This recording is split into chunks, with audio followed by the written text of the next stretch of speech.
Number 8 na maling akala. Salary ba ang basis ng housing loan? Ang i-discuss natin today ay mga maling akala sa pagbili ng house na maaaring ito din ang pagkakaalam mo at bibigyan nating linaw sa video na ito. Kaya naman tapusin mo ang video na ito hanggang sa dulo. Number 8 na maling akala. Salary ba ang basis ng housing loan?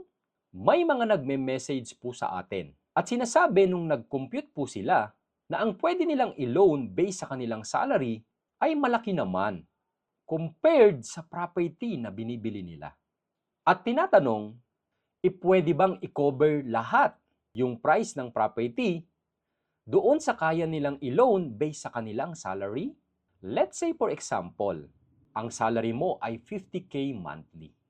Ang 50K monthly, assuming pwede ka pa sa 30 years na loan term, ay qualified sa loan amount na 2.8 million sa 6% interest rate. Let's say ang ina-avail mong property ay nasa 2 million lamang.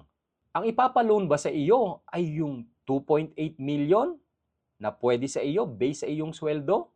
Or based sa loan amount ng actual property na 2 million lamang?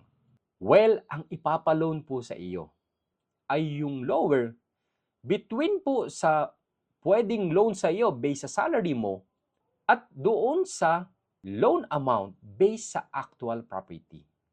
At sa example po natin, ay mas lower po yung loan amount na 2 million ng actual property compared po sa iyong loan amount based sa iyong sweldo. Kaya ang ipapaloan lamang ay 2M. So hindi po automatic na ang pwede mong ma-housing loan ay based sa iyong salary. Kung hindi, ito po ay basis lamang kung qualified ka ba or hindi sa ina-avail mong property.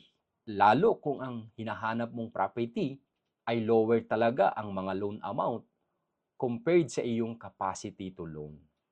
Ang pwede mo sigurong gawin ay maghanap ka ng property na close doon sa pwede mong i-loan based sa iyong actual salary. Pero kapag ganun kasi, magkakaroon pa din talaga ng down payment or equity.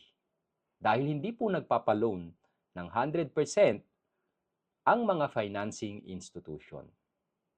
Maliban na lang sa mga socialized housing.